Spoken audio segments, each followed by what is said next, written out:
So just to give you guys an idea of how powerful this PC is, I've just done a few quick benchmark tests. So starting off with Geekbench, you can see here the single core score was 1250 and the multi-core score was 11,387.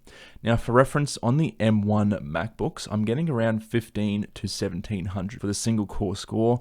And then on the MacBooks with the M1 chips, I'm getting around 8,000 with the multi-core score. Now this is obviously a Ryzen 9 3900X, so not quite the latest generation of Ryzen chip, but it's still considered a fairly powerful CPU. Now moving on to Cinebench, you can see here again we've got a multi-core score of 17,000 and a single core score of 1277. And you can also see the multi-core and single core rankings here against other similar processors.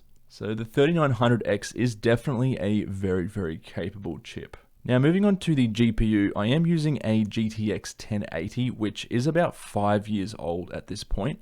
And it's definitely something I intend to upgrade very soon to a GTX 3080. Because as you can see here from the scores, if I actually open up my internet browser, this will be better. I'm scoring 7,601, which is actually less than the typical gaming PC in 2020, which is running a slower processor than mine, the 3700X, but a better graphics card, the RX 5700 XT.